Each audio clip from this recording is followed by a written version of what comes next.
స్థానిక శాసనసభ్యులు డాక్టర్ భూపతి రెడ్డి గారు ఈ కార్యక్రమంలో నాతో పాటు ముఖ్య అతిథులుగా విచ్చేసిన ఇన్ఛార్జ్ మంత్రివర్యులు పెద్దలు ఉత్తమ్ కుమార్ రెడ్డి గారు, అదేవిధంగా మరొక మంత్రివర్యులు పెద్దలు తుమ్మల నాగేశ్వరరావు గారు, అదేవిధంగా నిజామాబాద్ జిల్లా నుంచి కాంగ్రెస్ పార్టీ కార్యనిర్వాహక అధ్యక్షుడిగా, ఈనాడు కాంగ్రెస్ పార్టీ అధ్యక్షుడిగా, శాసనమండలి సభ్యుడిగా 2023 ఎన్నికలలో నేను ప్రజాక్షేత్రంలో తిరుగుతుంటే రాష్ట్ర స్థాయి నాయకుల సమన్వయం చేసిన మిత్రులు కాంగ్రెస్ పార్టీ అధ్యక్షులు మహేష్ కుమార్ గౌడ్ గారు, అదేవిధంగా బోధన్ శాసనసభ్యులు ప్రభుత్వ సలహాదారులు నాకు అత్యంత ఆప్తులు పెద్దలు సుదర్శన్ రెడ్డి గారు, అదేవిధంగా తెలంగాణ ప్రభుత్వ సలహాదారులు మాజీ మంత్రివర్యులు మహమ్మద్ అలీ షబ్బీర్ గారు, అదేవిధంగా మరొక ప్రభుత్వ సలహాదారులు హర్కర వేణుగోపాలరావు గారు, శాసన మండలి సభ్యులు బల్మూరు వెంకట్ గారు, అదేవిధంగా నిజాయితీకి మారు పేరు దాదాపుగా 4 దశాబ్దాలు ప్రజాక్షేత్రంలో ఉండి ప్రజలకు అందుబాటులో ఉండే నిజామాబాద్కే జిల్లాకే వన్నె తెచ్చిన పెద్దలు మండవ వెంకటేశ్వరరావు గారు, అదేవిధంగా రాష్ట్ర మహిళా కమిషన్ చైర్పర్సన్ నేరెళ్ల శారద గారు, మిత్రులు కార్పొరేషన్ చైర్మన్ మాజీ శాసనసభ్యులు మాజీ విప్ ఎరావత్ అనిల్ గారు, కార్పొరేషన్ చైర్పర్సన్ మిత్రులు మోహన్ రెడ్డి గారు, వేదిక మీద ఉన్న ఇతర ప్రముఖ నాయకులు, వివిధ గ్రామాల నుంచి నిజామాబాద్ రూరల్ శాసనసభ నియోజకవర్గం నుంచి ఇక్కడికి విచ్చేసిన వేలాది మంది కాంగ్రెస్ పార్టీ కార్యకర్తలకు, ముఖ్యంగా మా ఆడబిడ్డలకు ముందు వరుసలో ఉండి మా ఆడబిడ్డలు ఈరోజు ఇక్కడ అందరూ హాజరయ్యి, అదేవిధంగా కాంగ్రెస్ పార్టీ జిల్లా అధ్యక్షులు నాగేష్ రెడ్డి గారు అందరూ కలిసి ఇంత బ్రహ్మాండమైన కార్యక్రమాన్ని ఏర్పాటు చేసి ఈరోజు నిజామాబాద్ మున్సిపల్ కార్పొరేషనే కాదు 7 మున్సిపాలిటీలలో కాంగ్రెస్ పార్టీ జెండాను ఎగరవేయబోతున్నామని చెప్పినందుకు మీకు అందరికీ మనస్ఫూర్తిగా ధన్యవాదాలు, కృతజ్ఞతలు తెలియజేస్తున్న మిత్రులారా, ఇవాళ ఈ నిజామాబాద్ జిల్లాకు ఒక గొప్ప చరిత్ర ఉన్నది. ఈ చరిత్ర గురించి ఈరోజు మనం మాట్లాడుకోవాల్సి వస్తే నా తెలంగాణ కోటి రతనాల వీణ అని నినదించిన దాశరథి ఈ నిజామాబాదు గడ్డ మీద పుట్టిన బిడ్డ.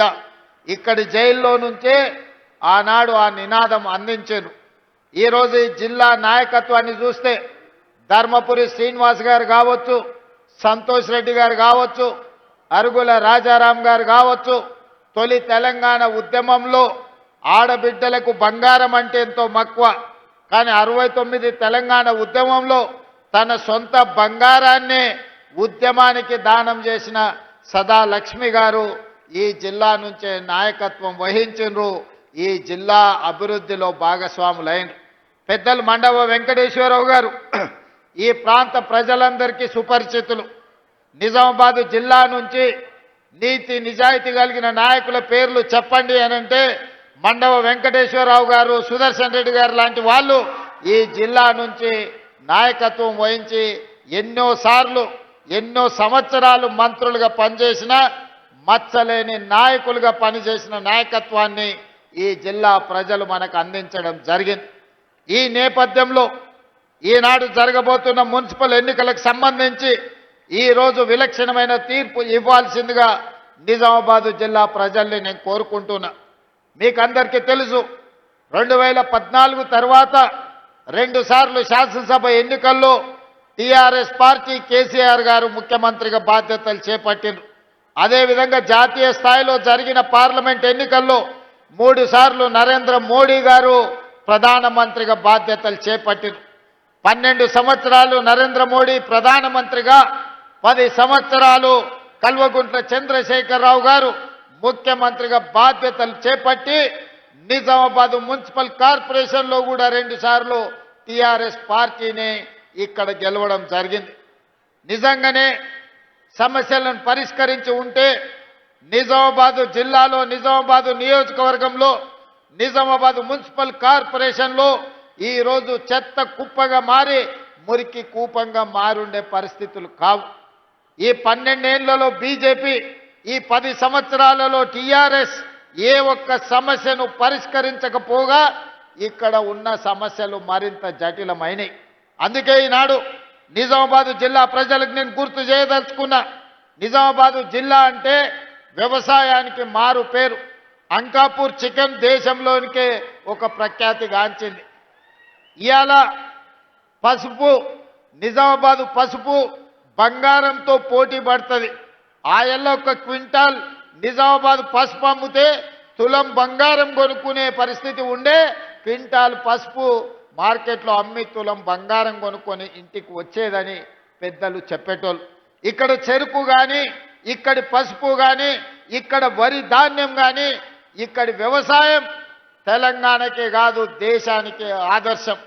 నేను రైతు ధర్నాకు వచ్చినప్పుడు చెప్పిన, హర్యానా పంజాబ్లో ఏ విధంగా పౌరుషంగా రైతాంగం కొట్లాడుతుందో, రైతుల సమస్య వచ్చినప్పుడు రైతాంగ హక్కుల కోసం, రైతుల గిట్టుబాటు ధర కోసం మొత్తం తెలంగాణ రాష్ట్రంలోనే మొట్టమొదట కదం దొక్కేది నిజామాబాద్ రైతాంగం. ఇక్కడి రైతుల్లో ఉన్న చైతన్యం, ఇక్కడ రైతుల్లో ఉన్న పట్టుదల పోరాటం దేశానికి ఆదర్శం. అందుకే ఈనాడు రైతాంగ పోరాట పటిమ ఉన్న, ఈ ప్రాంతంలో గొప్ప నాయకత్వం ఉన్న కాంగ్రెస్ పార్టీ ఈనాడు గెలవాల్సిన అవసరం ఉన్నది. ఆనాడు ఎట్లయితే డాక్టర్ వైఎస్ రాజశేఖర రెడ్డి గారు, డి శ్రీనివాస్ గారి నాయకత్వంలో వాళ్ళిద్దరి జోడీలో 2004, 2009 ఎన్నికల్లో కాంగ్రెస్ పార్టీ అధికారంలోకి రావడం మనం కళ్ళతో చూసినాం. అందుకే ఈనాడు ఖచ్చితంగా నేను ఈ వేదిక మీద నుంచి తెలంగాణ సమాజానికి మాట ఇవ్వదలుచుకున్నా, 2023 ఎన్నికల్లో నేను పిసిసి అధ్యక్షుడిగా, మహేష్ గౌడ్ గారు కార్యనిర్వాహక అధ్యక్షుడిగా 2023 నాడు కాంగ్రెస్ పార్టీని అధికారంలోకి తీసుకొచ్చినాం. మళ్ళీ 2029లో మహేష్ గౌడ్ గారు పిసిసి అధ్యక్షుడిగా, నేను ముఖ్యమంత్రిగా, ఆనాడు డాక్టర్ వైఎస్ రాజశేఖర రెడ్డి, ధర్మపురి శ్రీనివాస్ గారు రెండోసారి ఏ విధంగా కాంగ్రెస్ను అధికారంలోకి తీసుకొచ్చిండ్రో మళ్ళీ తెలంగాణ రాష్ట్రంలో రెండవసారి అధికారంలోకి తీసుకొచ్చే బాధ్యత తీసుకుంటాం. నేను పిసిసి అధ్యక్షుడు కాకముందు ఈడ రైతుల సమస్యల మీద నన్ను ఆహ్వానించి ఇక్కడ ఒక కార్యక్రమాన్ని ఏర్పాటు చేసింది.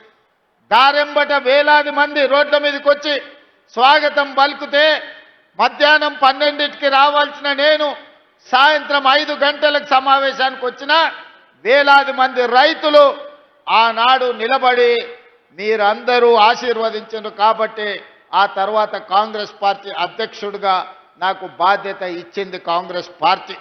ఆ కాంగ్రెస్ పార్టీ అధ్యక్షుడిగా ప్రజాక్షేత్రంలో ప్రజా సమస్యల మీద కొట్లాడడంతో ఈనాడు తెలంగాణ రాష్ట్రంలో కాంగ్రెస్ పార్టీ అధికారంలోకి వచ్చింది. ఈరోజు మీరు ఆనాడు అండగా నిలబడబట్టి అధిష్టానం దృష్టిలో ఖచ్చితంగా రేవంత్ రెడ్డి గారి నాయకత్వంలో పార్టీకి ఫలితాలు ఉంటాయని ఒక నిర్ణయం తీసుకోవడానికి నిజామాబాదే వేదిక అయ్యింది, నిజామాబాద్ జిల్లానే కారణమైంది. అందుకే నా మనసులో ఎప్పుడు నిజామాబాద్ జిల్లాకు ప్రత్యేకమైన స్థానం ఉంటుంది. ఈ జిల్లాలో ప్రాజెక్టులను పూర్తి చేయడానికి, ఈ జిల్లాకు అదనంగా నిధులు మంజూరు చేయడానికి, ఈ జిల్లాకు రాజకీయ నేపథ్యం, రాజకీయంగా అవకాశాలు కల్పించడానికి నా శాయశక్తుల ప్రయత్నం చేస్తా. ఈ జిల్లా అభివృద్ధికి 100% సహకరిస్తా అని చెప్పి ఈ సందర్భంగా మిత్రులందరికీ తెలియజేస్తున్నా. మిత్రులారా, ఈనాడు కాంగ్రెస్ పార్టీ అధ్యక్షుడిగా మిత్రులు మహేష్ కుమార్ గౌడ్ గారు ఉన్నారు. వారు భూపతి రెడ్డి గారు నాకు చేసిన విజ్ఞప్తి మేరకు, పెద్దలు సుదర్శన్ రెడ్డి గారి సూచన మేరకు ఈ నిజామాబాద్ యూనివర్సిటీకి ఇంజనీరింగ్ కాలేజ్ కానీ, అగ్రికల్చర్ కాలేజ్ కానీ, ఇతర ఇంటిగ్రేటెడ్ స్కూల్స్ కానీ 600 కోట్ల రూపాయల రోడ్లతో ఈనాడు అభివృద్ధి కార్యక్రమాలు చేసుకున్నాం.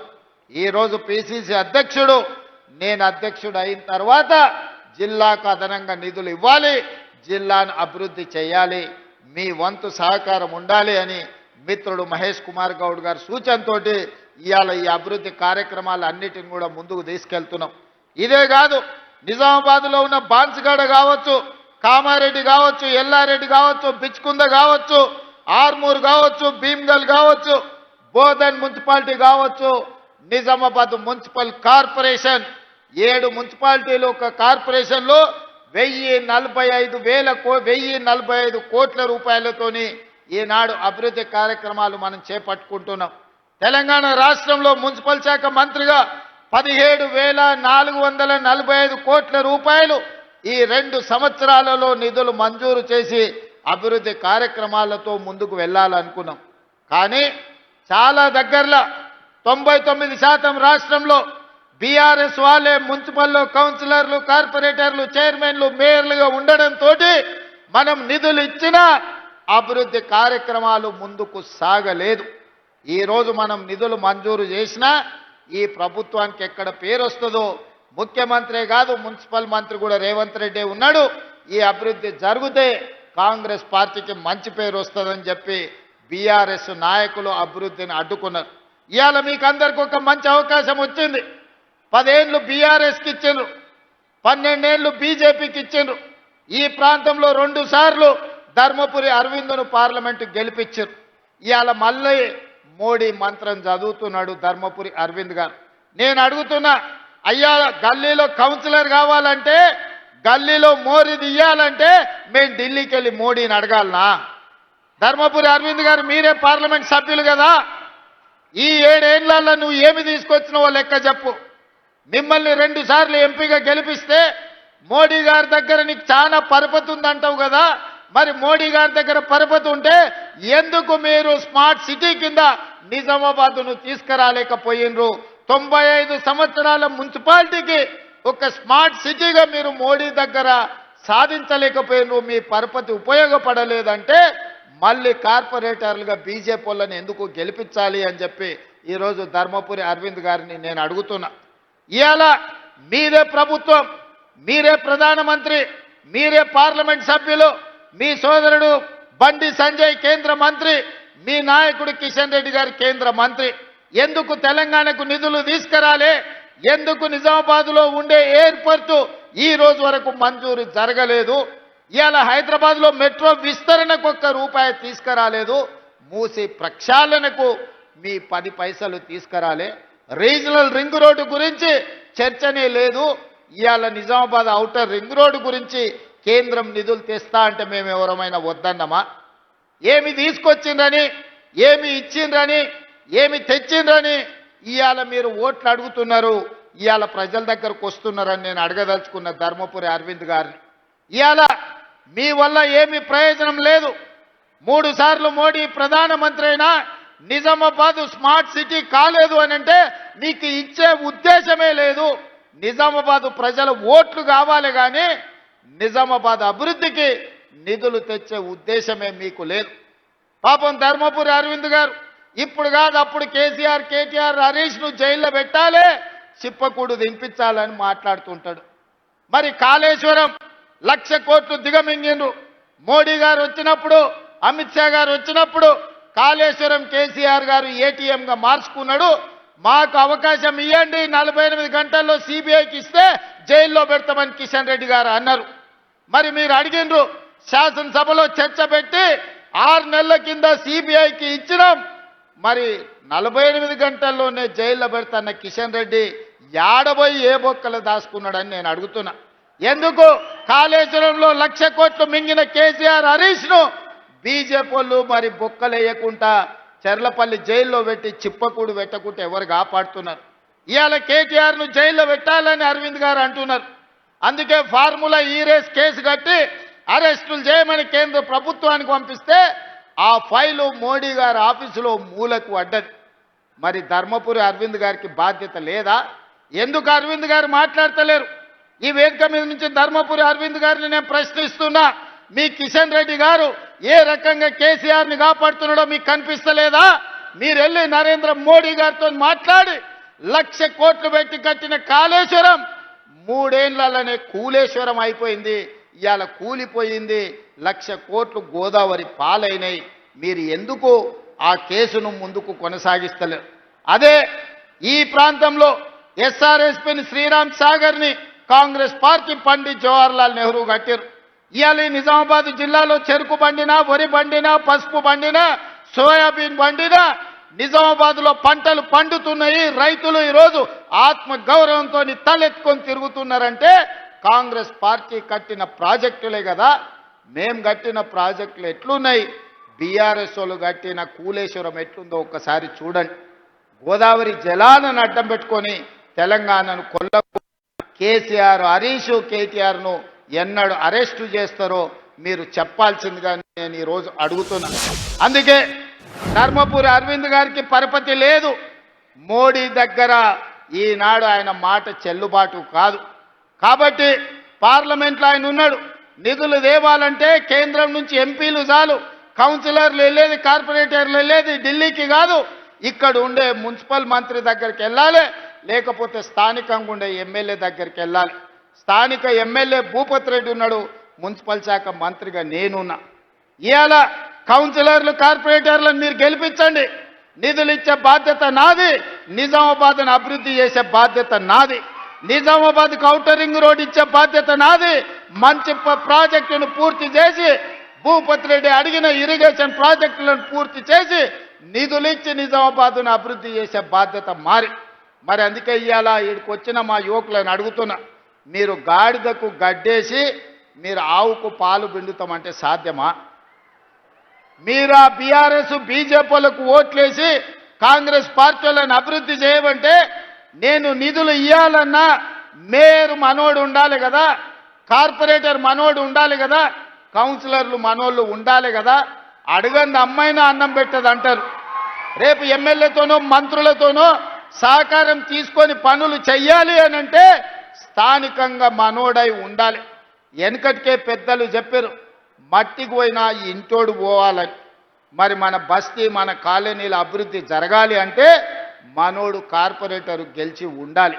అందుకే చాలా సంవత్సరాల తర్వాత మంచి అవకాశం నిజామాబాద్కు వచ్చింది.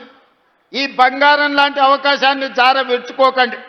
ఈరోజు పిసిసి అధ్యక్షుడిగా మహేష్ కుమార్ గౌడ్ గారు ఉన్నారు, రాష్ట్ర ప్రభుత్వ సలహాదారులుగా సుదర్శన్ రెడ్డి గారు ఉన్నారు, అదేవిధంగా షబ్బీర్ అలీ గారు, వీళ్ళందరూ కూడా ప్రభుత్వంలో కీలకమైన బాధ్యతలు పోషిస్తున్నారు. సరాసరి వాళ్ళు ముఖ్యమంత్రి దగ్గరకు వచ్చి ఏమైనా అడగగలిగి నిధులు మంజూరు చేయించుకునే పరిస్థితి వాళ్ళ చేతుల్లో ఉంది. కాబట్టి ఈరోజు నిజామాబాదులో కాంగ్రెస్ పార్టీ జెండా ఎగరాలి. అదేవిధంగా మిత్రులారా, నిన్న బీజేపీ అధ్యక్షుడు రామచంద్రరావు గారు మాట్లాడుతూ ఈయన రేవంత్ రెడ్డి కాదు రేవంతుద్దీన్ అని చెప్పి నన్ను ముస్లిం పేరు మీద పిలిచిండు. సంతోషం. 100 సంవత్సరాల క్రితం బ్రిటిష్ వాళ్ళు ఉన్నప్పుడు బీసీ కులగణన చేశారు. 100 ఏళ్ల వరకు బీసీల లెక్కలు ఎప్పుడు ఈ దేశంలో చేయలే, ఏ రాష్ట్రంలో చేయలే.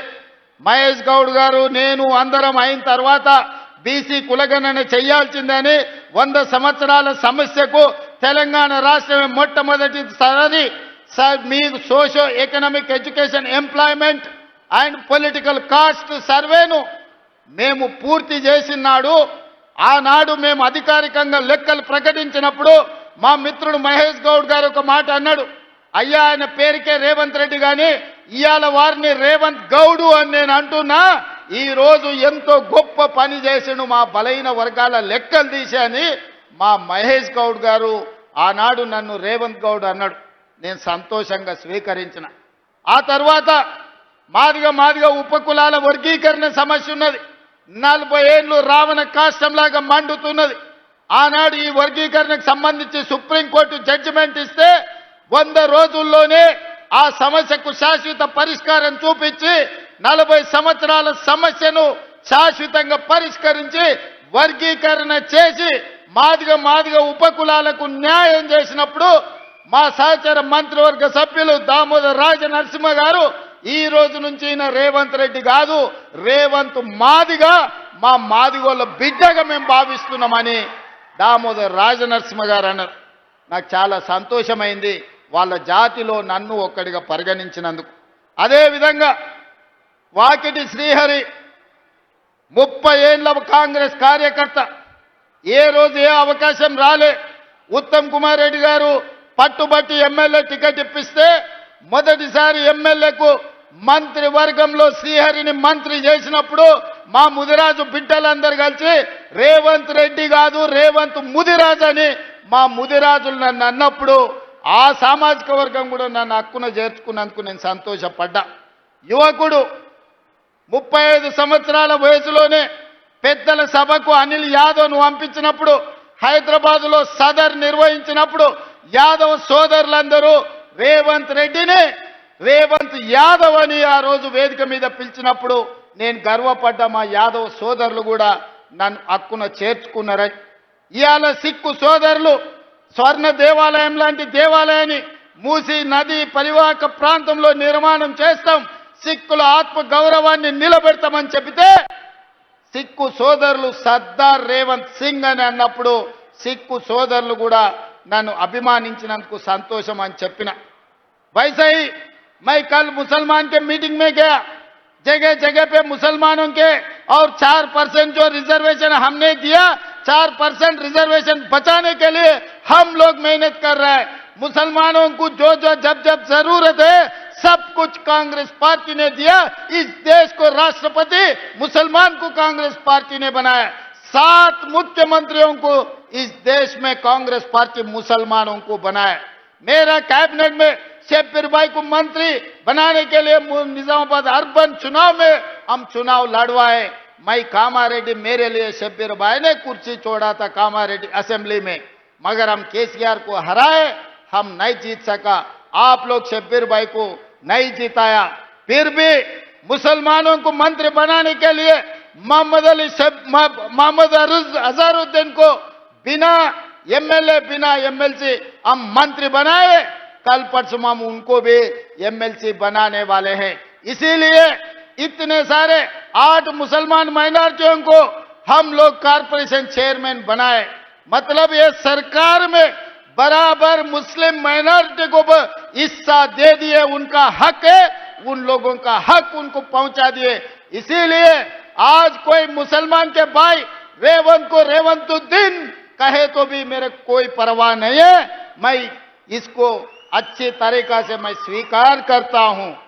भारतीय जनता पार्टी రామచంద్రరావు రేవంతుద్దీన్ అన్నావు కదా, నాకేం ప్రాబ్లం లేదు.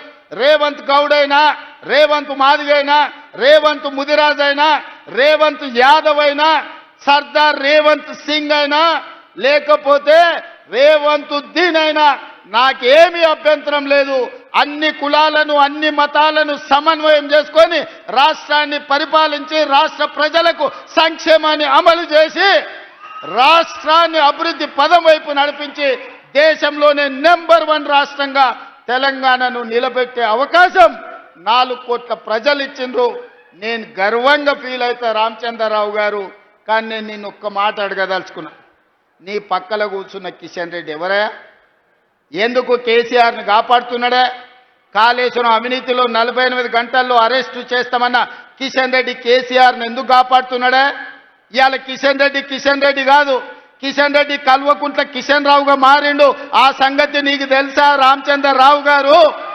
ధర్మపురి అరవింద్ గారు, మీ కిషన్ రెడ్డి కాదు. ఇవాళ మీ కిషన్ రెడ్డి కల్వకుంట్ల కిషన్ రావుగా మారిండు. కేసీఆర్ కో కొడుకున్నాడు, కేసీఆర్ కో పుత్రుడు ఉన్నాడు, దొంగ పుత్రుడు కేటీఆర్. ఇవాళ కేసీఆర్కి ఇంకో దత్తత పుత్రుడు ఉన్నాడు, ఆయన పేరు కల్వకుంట్ల కిషన్ రావు. దొంగ పుత్రుడు దత్తపుత్రుడు కలిసి ఈ రోజు కేసీఆర్ అవినీతిని కాపాడే ప్రయత్నం చేస్తున్నారు. మొట్టమొదట రామచంద్రరావు గారు కిషన్ రెడ్డి గారిని జనజీవన స్రవంతిలోకి తీసుకురా. ఈరోజు కేసీఆర్కు కాదు ఊడిగం చేయాల్సింది, తెలంగాణ ప్రజలకు సేవలు అందించాలి. నిజంగానే మీకు పరపతి ఉంటే మున్సిపాలిటీలలో ఓట్లు అడగాలంటే నిజామాబాద్ కార్పొరేషన్ని స్మార్ట్ సిటీలో ఈరోజు మీరు ప్రకటించండి. హైదరాబాదు నగరంలో మూసీ నిర్మాణం, అహ్మదాబాదులో మీరు నర్మదా నది రివర్ ఫ్రంట్ కట్టుకుంటారు, ఢిల్లీలో యమునా నది కట్టుకుంటారు, ఉత్తరప్రదేశ్లో గంగా నది కట్టుకుంటారు.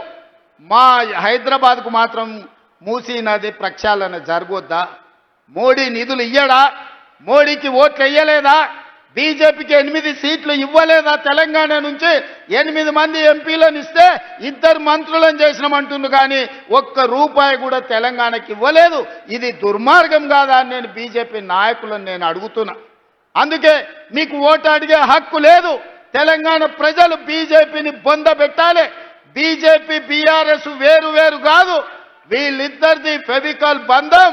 వీణ వాణి అని 2 తలకాయలు కలిసి బాడీ వేరుంటుంది, ఆడపిల్లలు ఉన్నారు. బీజేపీ బీఆర్ఎస్ బంధం కూడా విడదీయరాని ఫెవికల్ బంధం. ఇవాళ బీజేపీకి వేసిన బీఆర్ఎస్ కేసిన ఒక్కటే, ఆ ఓట్లు తీసుకెళ్లి మూసీ నదిలో వేసినట్టే. ఎందుకంటే ఇవాళ ప్రభుత్వం అనేది ఉన్నది, 2 ఏళ్లే మనం పూర్తి చేసుకున్నది. ఇంకా 8 ఏళ్ళు కాంగ్రెస్ పార్టీ అధికారంలో ఉంటుంది, తెలంగాణను అభివృద్ధి చేస్తుంది.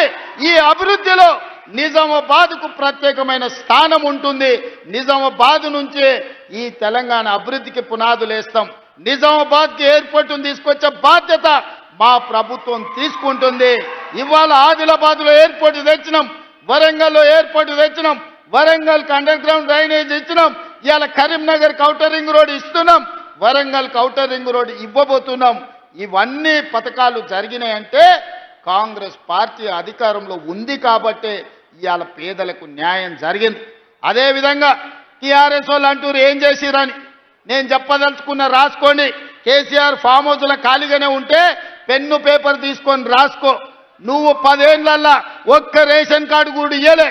ఉత్తమ్ కుమార్ రెడ్డి నాయకత్వంలో లక్షలాది మంది పేదలకు రేషన్ కార్డులు ఇచ్చి ఇవాళ 3,17,00,000 మందికి ఇవాళ సన్న బియ్యం ప్రతి మనిషికి 6 కిలోల చొప్పున ప్రతి పేదవాడికి ఆ రేషన్ కార్డులతో పాటు సన్న బియ్యం అందిస్తున్నాం.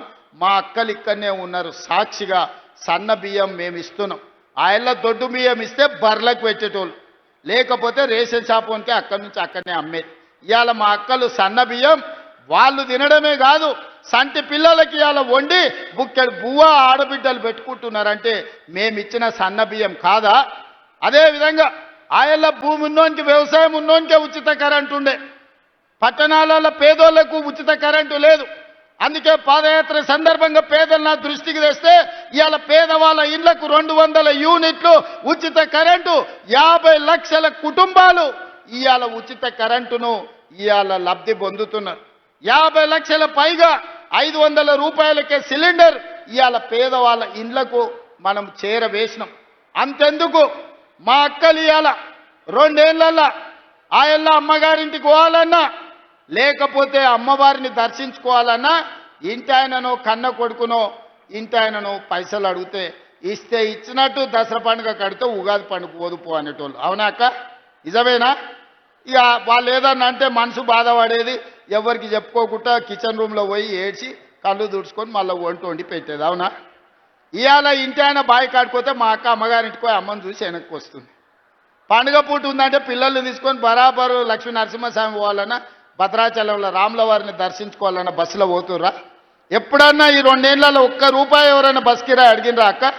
9,000 కోట్ల రూపాయలు మా ఆడబిడ్డల బస్ కిరాయిలకు నేను ఆయననే చెప్పిన, నా ఫోటో పెట్టుకొని ఎవరైనా బస్ కిరాయి కండక్టర్ అడితే మా తమ్ముడు పట్నంలో ఉంటాడు తెచ్చుకోపోరే అని ఫోటో చూపించమని మా అక్కలకు చెప్పిన. ఈ 2 ఏళ్లలో మా అక్కల్ని నేను అడుగుతున్నా, ఒక్కరైనా ఒక్క రూపాయి మిమ్మల్ని బస్ కిరాయి అడిగినరా మీరు చెప్పండి అక్క? అడగలే కదా. ఇది కేసీఆర్ మేము ఆడబిడ్డలకు 9,000 కోట్ల రూపాయలు బస్సుల ఉచిత ప్రయాణానికి మా ప్రభుత్వం కట్టింది. పొన్నం ప్రభాకర్కు ఇవాళ మా ప్రభుత్వం తరఫున 9,000 కోట్లు చెల్లించినాం. ఇదే కాదు, బస్సులో ఉచిత ప్రయాణమే కాదు, 1000 బస్సులు మా స్వయం సహాయక సంఘాలకు కొనిపించి బస్సుల యజమానులను ఇవాళ మా ఆడబిడ్డల్ని చేసినాం. సోలార్ పవర్ విద్యుత్ ఉత్పత్తి అదాని అంబానీలు కాదు, మా ఆడబిడ్డలకు 1000 మెగావాట్లు ఇవాళ వాళ్ళకు వ్యాపారాన్ని అప్పజెప్పినాం. హైటెక్ సిటీ పక్కన మైక్రోసాఫ్ట్, ఇన్ఫోసిస్, విప్రో లాంటి కంపెనీలే కాదు, ఇవాళ 3.5 ఎకరాలు 100 కోట్ల రూపాయల భూమి 150 షాపులు వాళ్ళు ఉత్పత్తి చేసిన వస్తువులు అమ్మనికే శిల్పారామం పక్కన మా ఆడబిడ్డలకు ఇచ్చినాం. రైతులకు రైతు బోనస్ ఇచ్చినాం, రైతులకు రైతు రుణమాఫీ చేసినాం. ఆనాడు ఒరేసుకుంటే ఉరేసుకున్నట్టే అంటే ఈనాడు మీరు వరి వండించండి, సన్న వడ్లకు 500 రూపాయల బోనస్ ఇస్తామని దేశంలోనే ఈ 2 ఏళ్లలో ప్రతి సంవత్సరం అత్యధికంగా వడ్లు పండించినాం. ప్రతి వాళ్లకు గిట్టుబాటు ధరతో పాటు 500 బోనస్ ఇచ్చినాం. అత్యధికంగా ఇవాళ లబ్ధి పొందిన జిల్లా నిజామాబాద్ జిల్లా. ఈ జిల్లాలో పండించిన వడ్లు దాయానికి గోడౌన్లే లేవని పెద్దలు సుదర్శన్ రెడ్డి గారు ఇప్పుడే చెప్పిండ్రు. నిరుద్యోగ యువకులకు 70,000 ఉద్యోగాలు ఈనాడు మేము లెక్క కట్టి ఇచ్చినాం. కేసీఆర్ నీకు అనుమానం ఉంటే ఫామ్ హౌస్ల నుంచి ఎల్పీ స్టేడియం రా, 70,000 మంది విద్యార్థులను ఉద్యోగాలు ఇచ్చిన వాళ్ళను తలలు లెక్క కట్టి లెక్క చూపితే ఒక్క తలకాయ తగ్గినా నా తల తీసుకుంటా. 70,000 ప్రభుత్వ ఉద్యోగాలు మేమిచ్చి చూపించినాం. గ్రూప్ 1 2011 తర్వాత పరీక్షలు 15 ఏళ్ళు పెట్టకపోతే పరీక్షలు పెట్టి ఉద్యోగాలు ఇస్తే కాళ్ళ కట్టెబెట్టి కోర్టులో లిటిగేషన్లు పెడితే నిన్న హైకోర్టు చెంప చెల్లుమని కొడితే 562 మంది గ్రూప్ 1 ఉద్యోగాలను నియామక పత్రాలు మేము అందించినాం. మా ఆడబిడ్డలు కానీ, రైతులు కానీ, నిరుద్యోగ యువకులు కానీ, అభివృద్ధి కార్యక్రమాలు కానీ, ఔటర్ రింగ్ RRR కానీ ఇట్లా చెప్పుకుంటూ పోతే ప్రతి అభివృద్ధి కార్యక్రమాన్ని ఈ 2 ఏళ్లలోనే మనం చేసుకున్నాం. అందుకే ఆ చిక్కుముళ్ళను అన్నిటిని ఒకటొకటి పరిష్కరించుకుంటూ ఈరోజు తెలంగాణ రాష్ట్రాన్ని అభివృద్ధి పదం వైపు నడిపించడానికి మేమందరం తీవ్రమైన ప్రయత్నం చేస్తున్నాం. నిండు మనసుతో మీ ఆశీర్వాదం కావాలి.